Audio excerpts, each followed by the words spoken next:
dream destinations, exceptional cruises, polar adventures. Welcome to Beyond the Horizon, the podcast that takes you where the journey truly begins. A production of Area Voyages.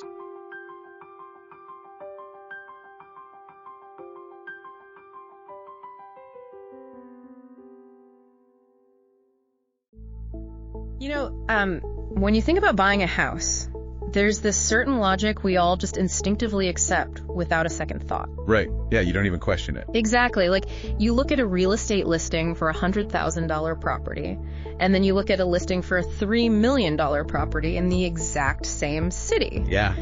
And you never look at those two numbers and think, well, they're both houses with a roof and a door, so why is one so astronomically more expensive? No, of course not, because you understand immediately on this visceral level that the price tag is describing two completely different realities. Right. Different zip code, different square footage, materials, neighbors. An entirely different daily lifestyle, yeah. Yeah. You aren't just buying shelter when you close on that $3 million home. You're buying a curated day-to-day existence. Yes, exactly. So the broad category of house is almost entirely useless when you are trying to compare those two specific properties. Yeah. Because they serve fundamentally different human needs. But the wild thing is, when we talk about travel, and specifically when we talk about world cruising, our brains completely forget that real estate logic. Oh, totally. We just throw it out the window. We see the phrase world cruise, and we assume it's one monolithic thing. A big white boat going around the globe. Right, they all just float. Right. Exactly. But today, for you listening, we're ripping apart that assumption. We're doing a deep dive into the actual economics, the hidden friction points, and the really intense psychology of packing up your life and sailing around the globe for 4 to 6 months. Which is a massive undertaking. It really is. And we are using this incredibly detailed 2026 guide and article by Yvon Jr. Blanchette. He's a travel advisor and crew specialist from ARU Voyages to anchor this whole exploration. Yeah, and it's a fascinating piece. It really is, because he lays out the central paradox that immediately breaks your brain. If you try to find out what a world cruise costs, the data tells you it costs somewhere between $25,000 and over $800,000. Which is just an insane range. Insane. And the wildest part, both of those numbers are technically correct. Yeah, and staring at a gap between $25,000 and $800,000 is completely paralyzing for a consumer. I mean, I wouldn't even know where to start. Right. It feels like the cruise industry is just pulling numbers out of a hat based on what they think they can get away with. Totally. But what becomes clear when you synthesize the data from Yvon's guide is that both numbers are entirely accurate, because they represent products as different as, a studio apartment and a sprawling country estate. Right. Back to the real estate thing. Exactly. The fundamental question you have to ask yourself isn't just what is the price. You have to ask what specific type of voyage, what level of physical comfort, and what degree of psychological peace are you actually evaluating. Right. Just like your real estate analogy, the $25,000 cruise and the $800,000 cruise both float on the same ocean. But that is literally where the similarities end. Okay, so let's unpack this. Because before we can even begin to understand the true value of these trips, we have to grapple with the raw numbers and the sheer enormous scale of the options available. Yeah, the baseline is just huge. It is, because the price range is very real and the time commitment is staggering. Let's just set the baseline for you, the listener. A typical world cruise lasts anywhere between 100 and 200 days. That's a massive chunk of time. We are not talking about a 2-week vacation to the Caribbean here. We are talking about 3 to nearly 7 months of your life. Yeah, the total relocation. Imagine walking out of your front door, locking it, and not coming back for half a year, missing seasons changing, missing holidays, just entirely unplugging from your terrestrial routine. And that massive duration is the first variable that dictates the price. But it's really the nature of the product itself, the environment you are trapped in for those 200 days, that creates these wild pricing tiers. Trapped being the operative word if you pick the wrong one. Exactly.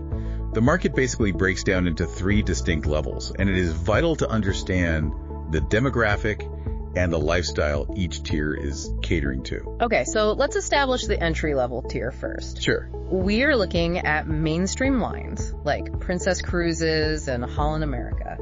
For these, the baseline price hovers roughly between, $25,000 and $40,000 per person. Right, entry level. And for that price, you are generally looking at an interior cabin or maybe a basic ocean view room.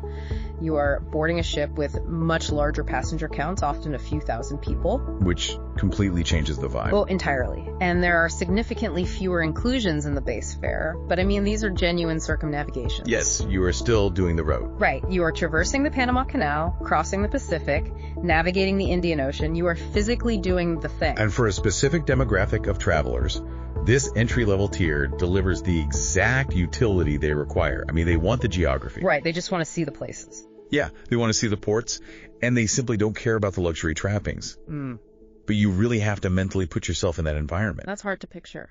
Imagine what 100 days in a 150 square foot interior cabin feels like. Oh, wow. No windows? No natural light at all. You wake up, and you literally don't know if it's 2 a.m. or 10 a.m. That would drive me crazy. Right. And you are buying access to a global itinerary? Sure. But you are sharing every public space, the dining rooms, the pool deck, the theater, with thousands of other people for over 3 months. That's a lot of waiting in line. Exactly. The friction of daily crowds becomes a defining feature of your journey. Which I imagine naturally pushes a lot of people toward the mid-range, the premium and upper premium lines. Absolutely. This is the $40,000 to $80,000 per person territory. And Yvonne's guide shows this is where the offerings start to get incredibly competitive. Very competitive, yeah. Like Oceania Cruises, for example. They ran a 199-night world voyage on their ship, the Vista. Oh, right, the Vista. Yeah, and the price tag sat around $50,000 per person. But that included a comprehensive drinks package and a choice of either 72 shore excursions or a massive $7,200 onboard credit. That's a huge shift in value. Right. And if you look at Viking Ocean Cruises in that same premium space, they offer a 137-night world cruise on the Viking Sky, starting around $60,000 per person. Okay, so $10,000 more. But the inclusions at this level change the math entirely. Huh? Viking includes your international flights, all your high-speed Wi-Fi, and a shore excursion in every single port within that base price. Wait, flights and excursions are just baked in. Egged right in. Yeah. At this mid-range level, you are no longer just buying geography, you are buying a bundled travel package. That makes a lot of sense. But far more importantly than the free Wi-Fi, this is the tier where the physical environment of the ship changes. This is where the space-to-guest ratio begins to drastically alter your daily reality. Space-to-guest ratio, that sounds like a sterile metric a shipbuilder uses. It does, yeah. But it obviously translates into something deeply emotional when you're isolated at sea for 150 days. It's the most important metric, honestly. But before we unpack the physics of that space, we have to look at the ultra-luxury tier. The absolute zenith of the market. Right, the top of the top. Brands like Silversea, Seabourn, and Regent Seven Seas. Silversea has world cruises that don't even open their bidding until around $99,000 per person. Just for the cheapest room. Yeah. And Regent's 2027 Grand European Discovery, which is 174-night sailing, opens at roughly $149,000 per person. Wow. It is entirely all-inclusive, featuring over 400 included shore excursions. But here's the data point from the guide that just breaks the scale for me. The highest Regent suite on a world cruise has been listed at $840,000 per person. It's just a staggering number. Nearly $1.7 million for a couple. It is a breathtaking allocation of capital, to put it mildly. Okay, wait, hold on. I have to call a timeout on this. Sure, yeah. When we see a number like $840,000 per person, are these cruise lines just playing a psychological game? What do you mean? Like, is this a marketing gimmick designed to set a massive price anchor so that the $149,000 ticket suddenly feels like a reasonable, pragmatic purchase? Ah, I see. Or does dropping nearly $1 million actually buy a tangible physical upgrade in how a human being exists on that ship? Because to me, it feels like comparing a reliable commuter car to a private jet. They both get you to London, but one completely changes the physics of the journey. That is a perfect analogy. It completely changes the physics of the journey, and I can assure you, it is not a marketing gimmick. Wait, really? It's genuinely worth that to someone. Absolutely. It goes straight back to that concept of the space-to-guest ratio we just mentioned. When you purchase that $840,000 suite, you are no longer paying for a vacation. What are you paying for then? You are purchasing an immense amount of finite physical real estate on a moving vessel. On a ship, square footage is the ultimate non-negotiable luxury. It cannot be faked. Right, you either have the space or you don't. Exactly. When you are living on the ocean for 174 nights, the difference between a 200 square foot room and a 4,000 square foot multi-room suite with wraparound private balconies. 4,000 square feet? That's bigger than most houses. Oh, easily. And it comes with a private dining room, an in-suite spa. Is the difference between surviving a marathon and residing in a floating mansion. You are buying absolute exclusivity. Okay, that paints a picture. And you are buying an incredibly high crew-to-guest ratio, where a private butler unpacks your luggage, learns how you like your coffee on day one, and literally has it waiting for you every morning for the next 6 months without you ever asking. So you are fundamentally buying the complete removal of inconvenience. Yes, exactly that. You aren't queuing for a dinner reservation. You aren't pacing the pool deck at 8 a.m. hoping to claim a lounge chair with a towel. No, you never see a line. You never wait. The entire infrastructure of the ship bends around your schedule. That's wild. And what's fascinating here is the market's response to these astronomical prices. It's arguably the most revealing part of the economics. How so? Well, you might logically assume that $1 million suite or a baseline ticket of $149,000 means these ships sail half empty, right?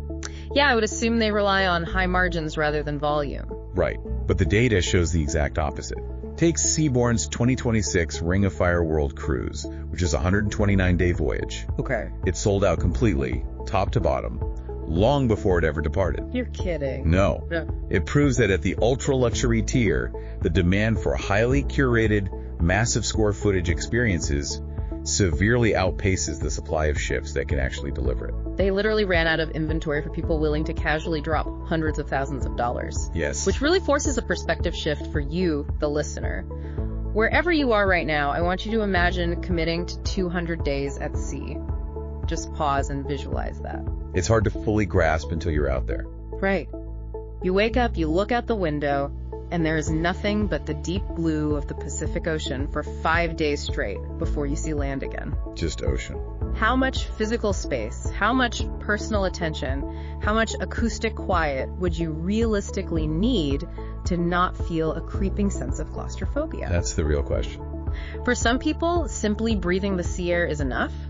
But for others, preserving their sanity requires a massive suite and a private balcony. And that psychological reality leads to the most critical analytical framework you need to apply here. Because if you just stare at $100,000 or $150,000 lump sum, your brain rejects it.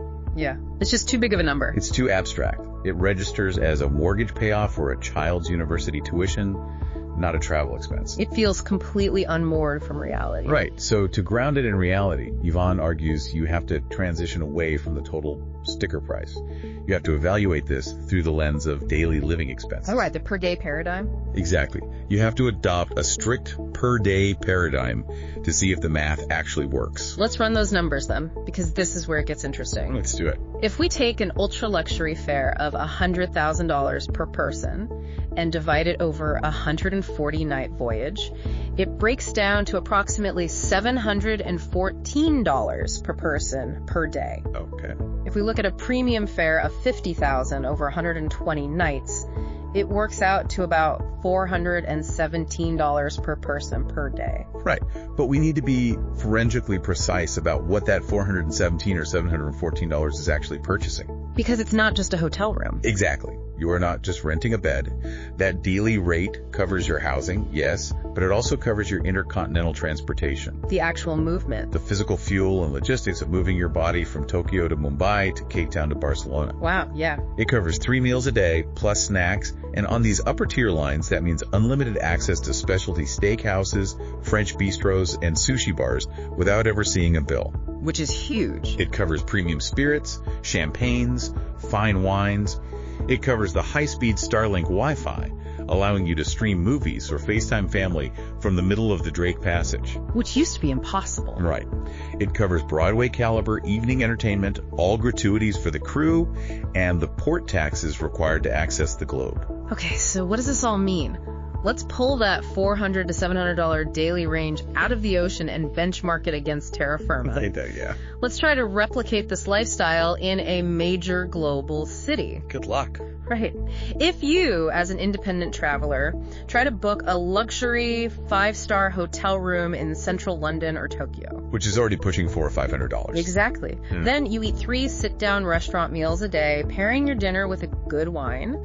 You buy theater tickets for your evening entertainment. You pay for high-speed internet access. Don't forget the travel between cities. Right. And crucially, every 3 or 4 days, you pay for an international flight or a private train transfer to cross into a new country. If you try to do all of that independently, day after day, $400 to $700 suddenly stops looking like an extravagant indulgence and starts looking like wholesale pricing. It really does. You mathematically could not replicate that standard of living with that degree of mobility on land for that price. The land-based equivalent isn't just more expensive, it's functionally a different job. What do you mean? When you compare the per-day cruise cost to funding 4 to 6 months of independent multinational travel at a similar 5-star standard, the cruise math becomes highly rational.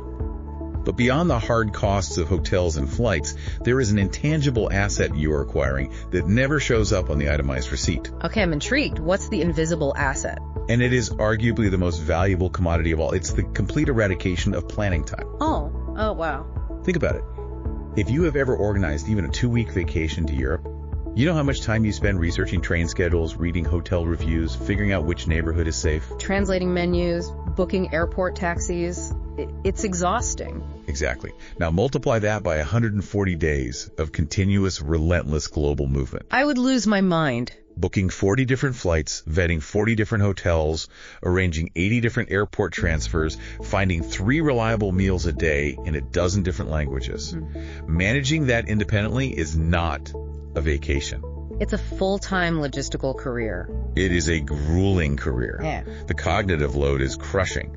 So what that $700 a day actually buys you is the return of your mental bandwidth. That is a fascinating way to look at it. You are literally buying back your brain space. Yes. You aren't sitting at a cafe in Rome on Tuesday staring at your phone, stressed out of your mind, trying to figure out how the train strikes are going to impact your travel to Barcelona on Thursday. Right. Checking 5 different websites. The friction is completely gone. Your hotel literally pulls up its anchor and floats you to Barcelona while you are sleeping in a California king bed. You are paying a premium for a completely frictionless existence. When you factor the absolute elimination of logistical stress into that per day rate, the ultra-luxury price tag shifts from an exorbitant indulgence into a highly efficient, high-yield delivery mechanism for global exploration. A high-yield delivery mechanism. I really love that phrasing. It fits perfectly. But, and here's the massive caveat we have to throw out there. Uh-oh, here we go. Even if the per-day math makes the base fare seem entirely logical, the source material warns that you cannot just look at the brochure price and write a check. No, definitely not. The base fare is almost never the final price. There are massive hidden friction points, Yvonne calls them out, and we can think of them as unbundled luxury taxes that will completely obliterate your budget if you aren't prepared. And veteran world cruisers know this intimately. They build out a comprehensive balance sheet that accounts for external costs long before they ever pay a deposit. Right, they know what's coming. But novices, on the other hand, they discover these costs halfway across the Pacific Ocean when they check their onboard account, and it creates massive resentment. Let's drag these hidden icebergs of cost into the light because the numbers are not trivial. No, they aren't. First up, getting to the ship. The actual flights. Now, some top-tier lines, like Regent 7 Seas, include round-trip business class airfare in their astronomical ticket price, but many premium lines do not. Right. If you have to fly from Toronto or Chicago to join a ship in Dubai, and then fly home from Sydney 5 months later, a round-trip business class ticket is going to add $4,000 to $8,000 per person to your ledger before you even smell the ocean. And airfare is really just the transportation to the starting line. Right. The second major unbundled cost revolves around shore excursions. We noted earlier that lines like Viking include a standard walking tour or a bus tour in every port. Which is great for some people. Yes, but if you are a traveler who despises being herded onto a 50-person coach bus, and you want private guides or small 4x4 vehicles in the desert or customized itineraries that bypass the tourist traps, You're going to pay for it. you are going to pay steep premiums. Upgrading to private or highly specialized excursions across a 120-day itinerary can easily inject another $3,000 to $10,000 plus into your total cost. $10,000 just to see the ports without feeling like cattle? That's intense. It adds up fast. And then you have your discretionary onboard life. The spa treatments, the salon, the boutique shopping, and on some lines, the specialty dining upcharges. Right. If you like a massage every week and a few nice bottles of reserve wine that aren't on the standard inclusive list, the guide says you need to earmark another $5,000 to $15,000 for a 4-month voyage. It's very easy to spend that on board over 4 months. Furthermore, you have the absolute necessity of comprehensive travel insurance. Oh yeah, Yvonne called this non-negotiable. For a trip spanning 150 days and multiple continents, it is universally deemed non-negotiable. Let's talk about that insurance for a second, because we aren't talking about a $50 policy you click yes to on Expedia. Not even close. Covering trip cancellation for a 6-figure investment, plus trip interruption, plus the terrifying prospect of medical evacuation from a remote corner of the globe for half a year. I mean, that's going to cost several $1,000s. Let's contextualize that medical evacuation specifically. Okay. If you suffer a severe cardiac event while the ship is navigating the waters off the coast of Madagascar or in the middle of the South Pacific, the ship's medical bay can only do so much. They aren't a full hospital. Right. You require a helicopter airlift to a mainland hospital. That single airlift can cost upwards of $100,000 to $150,000 out of pocket. Oh my God. Suddenly, a $6,000 insurance premium isn't an annoying add-on fee. It is an incredibly cheap firewall, protecting you from complete financial ruin. Yeah, framing it like that makes it a no-brainer. And lastly, you have to account for pre-cruise and post-cruise hotel stays. Right, because you can't just fly in the morning of. You cannot fly into Tokyo the same day your ship departs. Oh, A delayed flight means you miss a vessel that might not stop again for 7 days. that would be a disaster. You need to arrive 3 days early, adjust to the time zone, and ensure you make embarkation. That's another few $1,000s right there in hotels and meals. Okay, I have to push back a little here, though. Sure.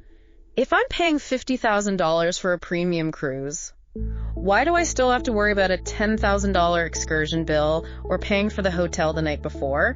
It feels incredibly disjointed. I get that. It feels like buying a luxury home and being charged extra for the front door and the plumbing.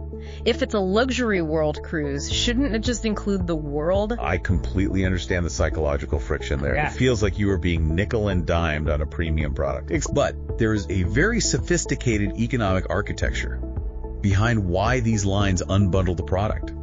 It fundamentally comes down to the economics of choice and capital allocation. Okay, walk me through that. Let's look at the short excursions. If a mid-tier line like Oceania decided to roll every single private, bespoke, small group excursion plus the spa treatments into their base fare, they would have to raise that baseline ticket price by $20,000 for every single passenger to maintain their margins. Oh, I see where this is going. Right. If they bake it all in, the independent traveler who just wants to walk off the ship, find a local coffee shop, and wander the botanical gardens for free is suddenly subsidizing the guy who wants to take a $1,000 private helicopter tour over the glaciers. Wow, okay. That makes total sense. Exactly. The all-inclusive model forces the low-impact guest to subsidize the high-impact guest. By keeping those highly personalized premium experiences outside of the base fare, the cruise lines keep the initial barrier to entry lower. So they let you choose your own adventure. They empower you to allocate your capital exactly where it provides you the most personal joy. You get to build your own bespoke luxury. That's actually brilliant. And if we connect this to the bigger picture, when you view the travel insurance and the pre-cruise hotels through this same economic lens, they aren't hidden fees or ripoffs. Right, they are strategic risk mitigation tools. Exactly. You are making a massive deployment of personal capital and irreplaceable time, spending $8,000 to to protect a $100,000 investment from the chaos of global air travel or sudden medical emergencies is just sound asset management. Asset management. That's exactly what it is. And that actually transitions us perfectly into what I think is the most critical point of this entire deep dive. The personality matrix? Yes. Because knowing the true total cost, understanding the base fare, the per day math, and these unbundled luxury taxes is completely useless if you buy the wrong experience. It is the biggest mistake people make. You do not want to spend $70,000, pack up your house, get 15 days into a 150-day voyage, and realize you absolutely hate the ship. That is a nightmare scenario. To prevent that, the guide stresses that you have to achieve total alignment between your distinct personality and the cruise line's specific brand identity. And this is where the evaluation shifts from a purely financial exercise into a deep psychological assessment. Yvonne notes that you can have two different couples book the exact same world cruise on the exact same ship, embarking on the exact same day, and they will walk away with entirely different realities. Right. Like couple A books a standard veranda cabin, they stick to the included group walking tours, they eat in the main dining room, and they just find their rhythm in the slow, communal pace of ship life. Very relaxed. But couple B, on that exact same sailing, books the top penthouse suite, hires private cars in every major port, dines exclusively in the reserved steakhouses, and utilizes the private butler for every request. Right. They aren't buying the same vacation, they're just occupying the same geographical coordinates. That's a great way to put it. And the determining factor in whether this massive investment yields the trip of a lifetime or a 6-month hostage situation is brand alignment. Brand alignment. You have to align the ship's physical layout with your personality, align the level of financial inclusion with your travel habits, and align the itinerary pacing with what genuinely stimulates you. Because if you don't, if you get the brand's DNA wrong, throwing more money at the problem will not fix the underlying friction. So let's run through the personality matrix of these major brands because they operate with vastly different philosophies. Let's start with Oceania. Okay, Oceania.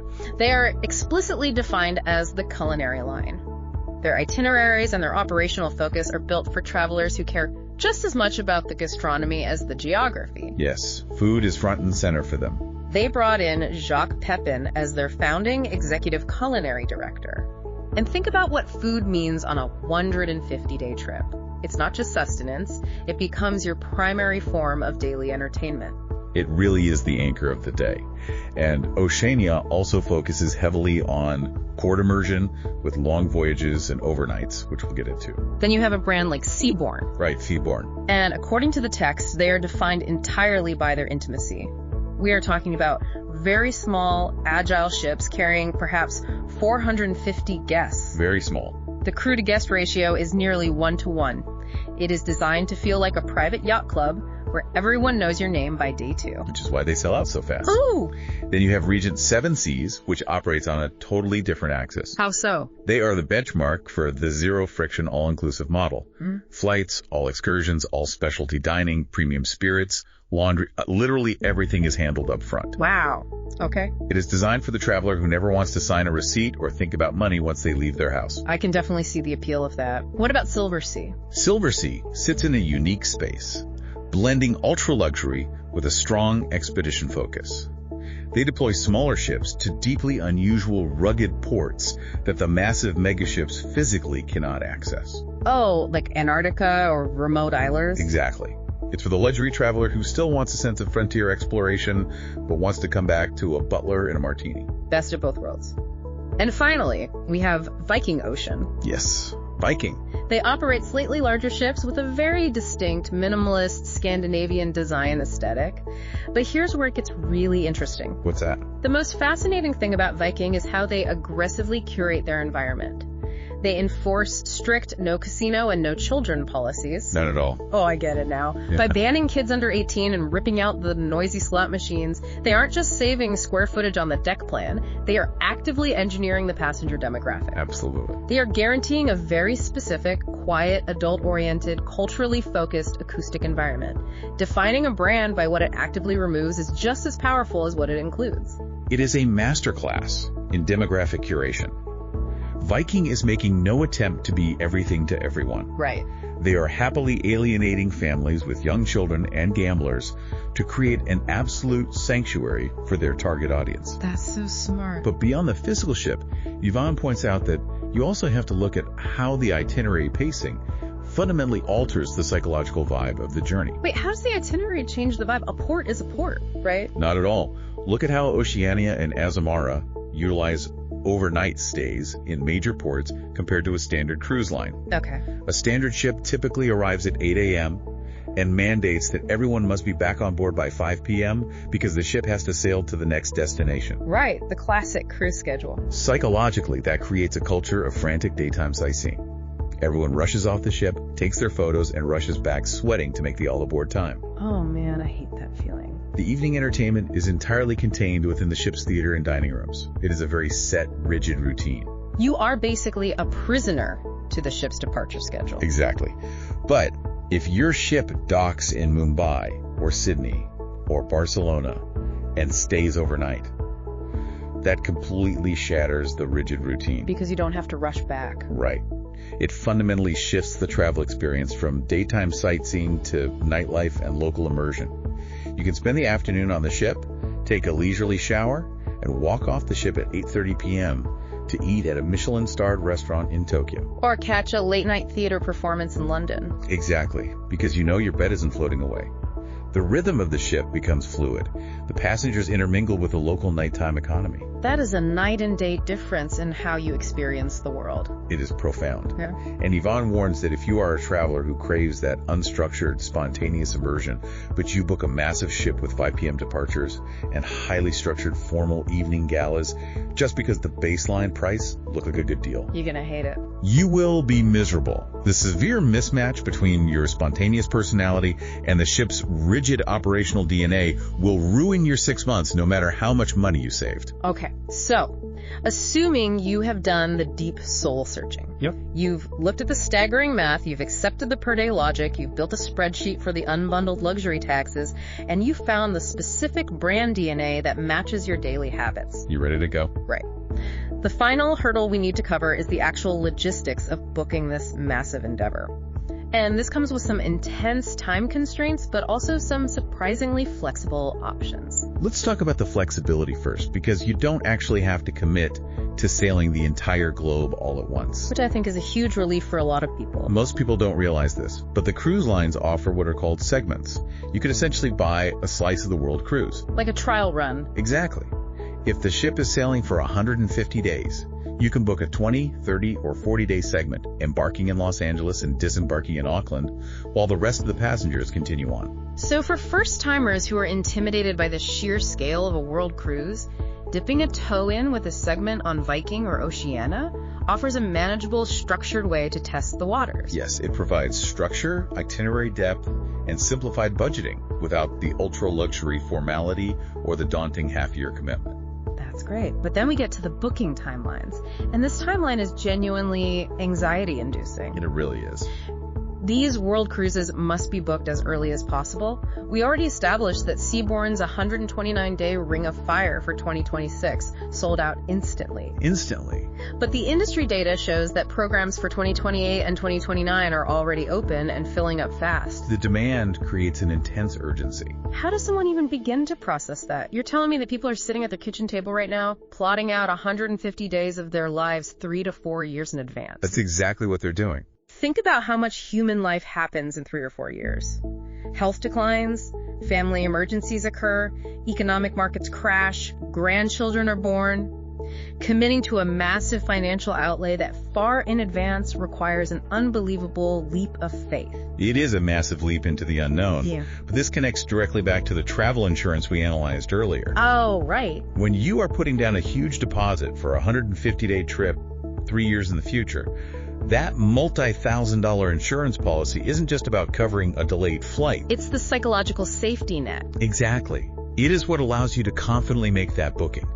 You are insuring against the inherent unpredictability of the human condition.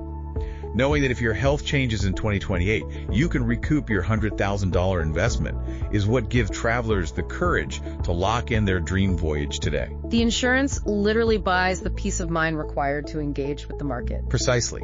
And this raises an important question regarding those segments we just discussed. Okay, what's that? Why would a cruise line carve up their prestigious world cruise into 30-day chunks? Yes, it fills empty cabins. But more importantly, segments function as a highly effective gateway drug for the cruise lines. Wait, a gateway drug? They are using 30-day trips to hook people. Absolutely. Think about it. Committing $150,000 in 6 months of your life to a world cruise, having never done one, is an incredibly daunting psychological barrier. Yeah, no kidding. By offering a 30-day segment, the cruise line lowers the barrier to entry. They allow a wealthy traveler to sample the frictionless lifestyle. Oh, I see. You get to experience the anticipatory service, the incredible space-to-guest ratio, the joy of waking up in a new country without having touched your luggage. And then they're hooked. And once a traveler metabolizes that level of ease for a month, it ruins them for normal, independent travel. They return home, look at the stress of their daily life, look at the calendar for 2029, and they immediately call their travel agent to book the full 150-day circumnavigation. They get a 30-day taste of totally outsourcing their brain space, and they get addicted to the piece. Yes. Which is the perfect moment to throw this back to you, the listener. If you are going to dip your toe into this world with a 30-day segment just to test the waters of frictionless living, which part of the world would you choose? It's a great question to ponder. Would you want the rugged, ice-breaking expedition focus of Silver Sea down in Antarctica? Or the culinary immersion of Oceania sailing through the Mediterranean? Which brand's acoustic vibe and operational DNA actually matches how you want to live your daily life? It requires a level of self-awareness that most vacations never demand. It really does. So to pull all of these threads together from our exploration of the world cruise economy, we have established that a world cruise is not just a long vacation. It is a massive, temporary relocation of your life for a third of a year. Completely. The sticker prices are staggering, ranging from $25,000 to nearly $1 million. But they represent entirely different universes of physical space, anticipatory service, and demographic curation. Yep. The true cost is a highly variable matrix of the base fare, plus the hidden necessities of flights, private excursions, and life-saving travel insurance. And the only rational way to evaluate the worth of the investment is on a per-day basis. And ultimately, the success of the endeavor rests entirely on matching your specific travel style to the very specific engineered environment of the ship. Which leaves us with a final provocative thought to mull over based on the source's discussion of inclusions. We spent a lot of time discussing how the most premium, comprehensive lines like Regent Seven Seas remove literally every decision from your plate. They handle everything. Your flights, your transfers, your meals, your drinks, your shore excursions, your transport. If you submit to that environment for up to 200 days, does the true luxury of a world cruise actually have nothing to do with the geographical destinations? Is the ultimate premium we are discussing today actually just the privilege of not having to make a single logistical choice for half a year? That is a profound way to look at it. What happens to your brain when you completely outsource your daily survival and planning for 6 straight months? You completely eradicate decision fatigue. It's an incredibly rare state of human existence. Thank you so much for joining us on this deep dive into the fascinating economics of world travel. Keep exploring, keep questioning the world around you, and the next time you see 2 massively different price tags on what looks like the exact same experience, remember the real estate. It's not just a different price, it's a completely different way to exist. You've been listening to Beyond the Horizon, the podcast by Area Voyages. The full article for this episode is available at www.areavoyages.com. Remember to like, share the podcast, and leave a review to help promote our work. Subscribe to the channel so you don't miss anything. Until next time, safe travels.